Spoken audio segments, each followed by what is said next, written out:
Hi అండి, అందరికీ నమస్తే. నేను మీ సునీల్ మద్దాల. ఏంటంటే ఇప్పుడు మీడియాలో బాగా ఎక్కువగా హల్చల్ చేస్తున్న వార్త ఏదైనా ఉందంటే కనుక రేవ్ పార్టీ. ఈ రేవ్ పార్టీ గురించి కానీ అన్ని ఛానల్స్లో ఓదర కొట్టేస్తున్నారండి. అసలు రేవ్ పార్టీ అంటే ఏంటి, రేవ్ పార్టీకి ఎవరు వెళ్తారు, రేవ్ పార్టీలో ఏమేమి జరుగుతాయి, ఏం చేస్తారు అసలు, ఇలాంటి ప్రశ్నలు చాలామందికి ఉండిపోతాయి. ఆ ప్రశ్నల్ని నివృత్తి చేయడానికి గాను మనం ఈ వీడియో చేస్తామండి. ఈ వీడియోలోకి వెళ్ళే ముందు నాది రిక్వెస్ట్ ఉంది, మర్చిపోవద్దు, ఖచ్చితంగా లైక్ అయితే చేయండి, నాకు కొంచెం మోటివేషన్గా ఉంటుంది. అలాగే చాలామందికి ఇది షేర్ అవుతుంది. మర్చిపోవద్దు, సబ్స్క్రైబ్ చేయండి కొత్త వాళ్ళు అయితే కనుక. వీడియో చూసిన తర్వాత మీ అమూల్యమైన అభిప్రాయాన్ని కామెంట్ రూపంలో తెలియజేయండి. అసలు రేవ్ పార్టీ ఏంటంటే కనుక ఇది మనది కాదండి, పాశ్చాత్య దేశాల నుంచి దిగుమతి చేసుకుంది. అర్థమైందండి. పబ్బులు హబ్బులు ఎలాగో అలాగే రేవ్ పార్టీ కూడా పాశ్చాత్య దేశాల నుంచి మన వాళ్ళు దిగుమతి చేసుకున్నారు. నిజమండి, ఎందుకంటే అంత దరిద్రమైన సంస్కృతి సాంప్రదాయాలు మన దేశానికి అయితే లేవు. అదేదైనా నిర్మోహమాటంగా కొండబద్దలు కొట్టినట్టు చెప్పొచ్చు అనమాట. ఇలాంటి రేవ్ పార్టీ ఇంతకు ముందు కొన్ని సంవత్సరాల కింద అయితే కనుక చాలా ఎక్కువగా జరిగేది. ఎక్కడ కాదు, మన హైదరాబాద్లో కూడా బాగా ఎక్కువగా జరిగాయి. కానీ ఉక్కుపాదం మోపింది చట్టం. ఎలా అయితే డిపార్ట్మెంట్ వాళ్ళు అలాగే సిబిఐ వాళ్ళు నార్కోటిక్ వాళ్ళు ఎక్కువగా వీటి మీద పనిష్మెంట్లు ఇవ్వడంతో హైదరాబాద్లో చాలా మట్టుకి దీని కథ ముగిసిపోయిందని చెప్పాలి.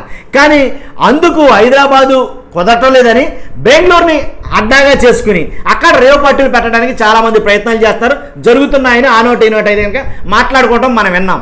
అలాగా హైదరాబాద్లో కుదరదని బెంగళూరులో పెట్టినట్టు ఒక రేవ్ పార్టీ కథ ఇది.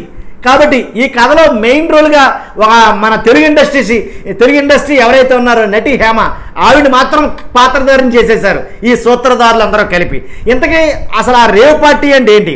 రేవ్ పార్టీ అంటే కొంతమంది కలిసి, అంటే కొంతమంది సమూహంగా ఏర్పడి అక్కడ విందులు వినోదాలు ఏంటి ఒకటి కాదు, శీలం అశ్లీలం అన్నీ కలగలిపి ఏంటి మందు విందు పొందు అంటారు కదా, సేమ్ అవన్నీ కలిపి ఒక పార్టీగా దాన్ని క్రియేట్ చేసి దానికి ఒక పార్టీ అని పేరు పెట్టుకుని తెల్లవారులు తాగి తందనాడటం. అంటే బయట సమాజానికి సంబంధం లేకుండా వాళ్ళ మాత్రమే ఒక చోట చేసే ఈ తానా తందానా ఏదైతే ఉందో దాన్నే రేవ్ పార్టీ అనేది కనుక పిలుచుకుంటున్నారు అనమాట. ఇది చాలా కాలం నుంచి ఉంది, ఆ మాట వాస్తవమే. అయితే ఈ రేవ్ పార్టీ బెంగళూరులో జరగడానికి మూలాలు ఏంటి, అసలు ఎవరి వల్ల జరిగింది, ఎలా జరిగిందంటే కనుక రేవ్ పార్టీకి మూలం ఎవరంటే కనుక లంకపల్లి వాసు. ఇది అసలు వాస్తవం మాట్లాడాలంటే మన విజయవాడ నుంచి వెళ్ళినటువంటి క్యాండిడేటే ఇతను. కాబట్టి ఈ లంకపల్లి వాసు పుట్టినరోజు అని చెప్పి అక్కడ రేవ్ పార్టీ అనేది ఏర్పాటు చేయడం జరిగిందంట. మరి ఇలాంటి రేవ్ పార్టీకి మరి వీళ్ళకి ఎలా తెలుస్తుంది, వీళ్ళకి ఎలా ఇంటిమేషన్లు వస్తాయంటే కనుక ఈ రేవ్ పార్టీకి మూలం ఏంటంటే కానీ డ్రగ్స్. ఎస్, నిజమండి. ఈ రేవ్ పార్టీకి మూలం ఏంటంటే డ్రగ్స్ అమ్మే ఎవరైతే డ్రగ్ పెడ్లర్లు కానీ అలాగే డ్రగ్స్ తీసుకునే వాళ్ళు కానీ వీళ్ళతో కాంటాక్ట్స్ ఉన్న వాళ్ళందరికీ ఆటోమేటిక్గా ఇన్ఫర్మేషన్ షేర్ అవుతుంది. ఏంటి పలానా చోట రేవ్ పార్టీ ఏర్పాటు చేయబడుతుంది, ఇంతకు ముందులా కాకుండా మంచి సరుకు, నాటు సరుకు, నీటి సరుకు అంటారు కదా, అలాంటి సరుకు అయితే కనుక ఈ రేవ్ పార్టీలో దొరుకుతుంది. కాబట్టి అందరూ అంటే నామమాత్రం పర్సన్లు కాకుండా బాగా సెలబ్రిటీస్ లాంటి వాళ్ళు ఎవరెవరు పార్టిసిపేట్ చేస్తారో ఈ రేవ్ పార్టీలు అంటే కనుక ఏంటి సినిమా యాక్టర్లు, క్రికెట్ బుకీలు, అలాగే వ్యాపారస్తులు, బడా వ్యాపారస్తులు, మళ్ళీ అంతేకాదు రాజకీయ నాయకులు. కాబట్టి ఇలాంటి వాళ్ళందరూ దాంట్లో పార్టిసిపేట్ చేస్తారు. కాబట్టి దానికి ఒక హోదా అయితే ఇచ్చారన్నమాట. ఎలా అంటే దాని ఎంట్రీ ఫీజు విషయంలో చాలా వాదనలు ఉన్నాయి. ఎలా అంటే కొంతమంది 2 లక్షలు అన్నారు, కొంతమంది 50 లక్షలు అన్నారు. ఏదైతేనే ఆ రేవ్ పార్టీ మీద డిసైడ్ అయి ఉంటుంది ఆ ఎంట్రీ ఫీజు అనేది కనుక చెప్తున్నారు చాలామంది. కాబట్టి ఇలాంటి రేవ్ పార్టీ నిర్వహించుకోవాలంటే కనుక ఎక్కడ పడితే అక్కడ పెట్టుకుంటే కుదరదండి. ఊరికి అవతల, సిటీకి అవతల, అంటే సిటీకి దూరంగా ఉండే ప్రాంతాల్లో పెట్టుకోవాలి. ఎందుకంటే అది అక్కడ వచ్చే ధూమ్ధాములు కానీ అక్కడ ఆగే పార్కింగ్ ప్లేసులు కానీ కార్లు కానీ వీటన్నిటికీ సరిపడే ఒక ఫామ్ హౌస్ లాంటి వాటిలోనే ఈ రేవ్ పార్టీలు ఎక్కువగా నిర్వహిస్తారు. కాబట్టి యాక్చువల్గా అయితే కనుక కొంతమంది అయితే దీవుల్లోకి వెళ్ళి రేవ్ పార్టీలు నిర్వహించుకున్న సంఘటనలు మనం చూసాం.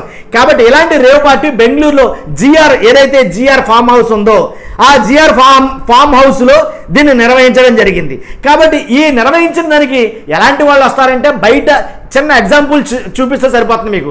ఎలాంటి వాళ్ళు వస్తారంటే కార్లు బయట పార్క్ చేసిన కార్లు చూస్తే లోపల ఉన్న వాళ్ళు ఎటువంటి వాళ్ళు అర్థమైపోద్ది. బెంజు అలాగే చాలా చాలా ఫాస్ట్ కార్లు అనమాట, మన మామూలు కార్లు కాదు, కోట్ల రూపాయలు ఖరీదు చేసే కార్లు వేసుకొచ్చి బయట పార్క్ చేస్తారు. ఆ కార్లు చూస్తే లోపల ఉన్న వాళ్ళు ఎటువంటి వాళ్ళు అర్థమైపోద్ది. కాబట్టి అలాంటి వాళ్ళు ఈ రేవ్ పార్టీలకు అటెండ్ అవుతారు. అంతేకాదండి, ఏదైతే రేవ్ పార్టీకి అటెండ్ అవుతారో అంటే మరీ ఎక్కువ మందిని పెట్టుకోరు. రేవ్ పార్టీ అంటే మినిమం 200 లోపుమే తప్ప 200 దాటి ఇప్పుడు ఎట్టి పరిస్థితుల్లో 100, 150, 200 మంది రేవ్ పార్టీని నిర్వహించుకుంటారు. కాబట్టి ఇలాంటి రేవ్ పార్టీల మీద ఉక్కుపాదం మోపే డిపార్ట్మెంట్ ఏదైనా ఉందంటే నార్కోటిక్, సిబిఐ వీళ్ళందరూ దాని మీద పనిచేస్తుంటారు. అలాగే ఈ రేవ్ పార్టీలో ఎక్కువగా దొరికే డ్రగ్స్ ఏంటంటే కనుక రేవ్ పార్టీలో దొరికే ఎక్కువ డ్రగ్స్ ఏంటంటే కొకైన్, MDMA, అలాగే నిషేధించిన ఏదైతే హైడ్రో గంజా ఏదైతే ఉందో అది కూడా బాగా ఎక్కువగా వెచ్చలవిడిగా వాడతారో అవి టాబ్లెట్స్ రూపంలో కానీ పౌడర్ రూపంలో కానీ వీళ్ళు ఎక్కువగా తీసుకోవడం జరుగుతుంది. ఇంకా మందు అంటారా అసలు దానికి అంతే లేదు, ఫారెన్ బ్రాండ్స్ కానీ అన్ని బ్రాండ్లు అవైలబుల్గా ఉంటాయంట దాంట్లో. కాబట్టి దీంట్లో ఒక మోస్తారు వరకు మ్యాక్సిమం కొంత టైం వరకు ఈ డ్రగ్స్ ఈ మందులు సేవిస్తారు. తర్వాత కొన్ని రేవ్ పార్టీలు అయితే కనుక సెక్స్ రాకెట్లు కూడా విపరీతంగా జరుగుతుంది, దాంట్లో ఎలాంటి డౌట్ లేదు అనేది కనుక కొంతమంది చెప్పడం జరిగింది.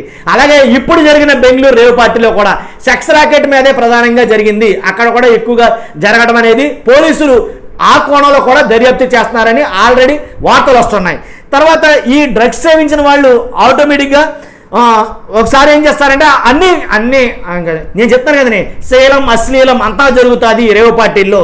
తర్వాత హైదరాబాద్లో అయితే కనుక కుదరట్లేదు కాబట్టి బెంగళూరుని అడ్డాగా చేసుకున్నారు. కాబట్టి ఈ పార్టీలో మరి హైదరాబాద్ నుంచి వెళ్ళిన వాళ్ళు ఎంతమంది ఉన్నారంటే కనుక శ్రీకాంత్ గారు వెళ్ళారని ఒకలో, అలాగే జానీ మాస్టర్ వెళ్ళారని ఒకలో, తర్వాత ఇలా ఎవరైనా నచ్చిన పేర్లు వాళ్ళు చెప్పారు. అంటే కొంచెం పోలికలు కనబడితే చాలు వాళ్ళు కూడా ఉన్నారేమో అని అయితే అనుకున్నారు. కాబట్టి అందరూ లేరు, ఉన్న వాళ్ళ పేర్లు అయితే కనుక ఇవ్వడం జరిగింది. ఒకవేళ రేవ్ పార్టీలో దొరికితే కనుక హైదరాబాద్లో అయితే ఒక రకంగా ఉన్నాయి శిక్షలు, బెంగళూరులో అయితే ఒక రకంగా ఉన్నాయి. యాక్చువల్గా బెంగళూరులో అయితే కనుక రేవ్ పార్టీలో ఒకవేళ దొరికితే కనుక డ్రగ్స్ తీసుకున్నట్టు, అంటే ఎంతమంది పార్టిసిపేట్ చేస్తే అంతమందికి డ్రగ్ శాంపుల్ తీసుకుంటారు, బ్లడ్ శాంపుల్ తీసుకుని వాళ్ళ బ్లడ్లో డ్రగ్స్ ఉన్నట్టు నిర్ధారణ అయితే కనుక. కాబట్టి అప్పుడు ఏం చేస్తారంటే బెంగళూరులో అయితే కనుక కౌన్సిలింగ్ ఇచ్చి వదిలేస్తారంట. అదే హైదరాబాద్లో అయితే అలా కుదరదు, ఖచ్చితంగా ఇన్ని రోజులైన జైలు శిక్ష కూడా ఉంది. బాగా తీవ్రతరం చేశారు హైదరాబాద్లో. కాబట్టి కొద్ది గొప్ప హైదరాబాద్లో తగ్గిందనే చెప్పాలి. కాబట్టి ఇలాంటి రేవ్ పార్టీలు ఇంచుమించుగా అక్కడ పెట్టే ఖర్చు ఎంత ఉంటుందండి, కోట్ల మీదే ఉంటుంది 100%. కాబట్టి అక్కడికి వచ్చే వాళ్ళు ఎక్కువ కూడా బెట్టింగ్ వ్యాపారస్తులు ఎక్కువగా ఉంటారు.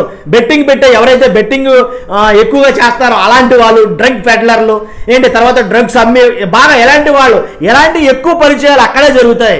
కాబట్టి వచ్చే వాళ్ళు కూడా వాటిని కొనగలిగే స్తోమతన్నాలు హై అండ్ ఎవరైతే ఉన్నారో వాళ్ళైతే అక్కడ వస్తారు. అక్కడికి వచ్చే కార్లు కూడా హై అండ్ ఫ్యాషన్ కార్లే వస్తాయి, మనుషులు కూడా వాళ్ళే వస్తారు. కాబట్టి అక్కడ దొరికినట్టు నటి హేమ ఎవరైతే ఉన్నారో, కాకపోతే ఆవిడ చేసిన పొరపాట్లు ఏంటంటే హైదరాబాద్ నుంచి బెంగళూరు వెళ్ళిన తర్వాత తన ఫ్రెండ్ ఎవరైతే ఉన్నారో చిరంజీవి ఇద్దరు కలిసి వెళ్ళడం జరిగింది. వెళ్ళిన తర్వాత అక్కడ దొరికిన తర్వాత అక్కడ ఇచ్చిన పేరు వేరు, కృష్ణవేణి అనే వేరే పేరు మారు పేరు ఇచ్చి తర్వాత ఈ నటి హేమ అనే పేరుని పక్కకు తెప్పించింది. కాబట్టి మనం దొరకం కదా అనే ధీమాతోటి నేను అక్కడ లేను అని వీడియో చేసిన ఏదైతే ఆ డ్రెస్ ఉందో సేమ్ అదే డ్రెస్ తోటి అక్కడ ఎవరైతే బెంగళూరు పోలీసులు సేమ్ అదే ఫోటోను బయటకు రిలీజ్ చేయడం, అప్పుడు ఆటోమేటిక్గా అందరికీ నిజమని అర్థమైపోయింది ఆవిడ ఉందన్న విషయం. ఉందా లేదా అన్నది కాదు, ఆవిడ తప్పుదోవ పట్టించిందని మరో కేసు అయితే కనుక మళ్ళీ ఆవిడ యాద వేయడం జరిగింది. కాబట్టి నాకు తెలుసు నోటీసులు ఆల్రెడీ డ్రగ్స్ కూడా ఆవిడ బాడీలో ఉన్నట్టు ఏదైతే బ్లడ్ శాంపుల్ తీసుకున్నారో దాని ద్వారా తెలిసింది. కాబట్టి ఆవిడ నాకు తెలిసి కౌన్సిలింగ్ ఇవ్వడానికి పిలుస్తారు అనేది కనుక మాట్లాడుకోవడం జరుగుతుంది. కాబట్టి ఇలాంటి రేవ్ పార్టీల్లో డబ్బు, మద్యం, అలాగే కొన్ని అయితే కనుక వెచ్చలవిడి శృంగారం ఏదైతే కనుక 100% ఎక్కువగా జరుగుతుంది. వాటికి అడ్డా కాకపోతే కాస్ట్లీయెస్ట్ పర్సన్స్ ఎవరైతే సెలబ్రిటీలో ఎవరైతే లెజెండ్ ఉంటారో, అలాగే పెద్ద పెద్ద బిగ్ షాట్స్ ఉంటారో, ఇలాంటి వాళ్ళందరికీ రిలాక్సేషన్గా వాళ్ళు పెట్టుకున్న పేరు రేవ్ పార్టీ. కాబట్టి ఇలాంటి రేవ్ పార్టీలు సంస్కృతి సాంప్రదాయాలను నాశనం చేసే దాంట్లో డౌటే లేదు. కాబట్టి ఇలాంటి రేవ్ పార్టీ నుంచే పార్టీ అయిన తర్వాత తమ కార్లు వేసుకుని బయటకు వచ్చిన తర్వాత చాలాసార్లు యాక్సిడెంట్లు జరగటాలు, రేవ్ పార్టీకి వెళ్ళి వచ్చినటువంటి వ్యక్తి యాక్సిడెంట్లో మృతి చెందడం, ఇలాంటి వార్తలు కోకొల్లలాగా విన్నాం మనం.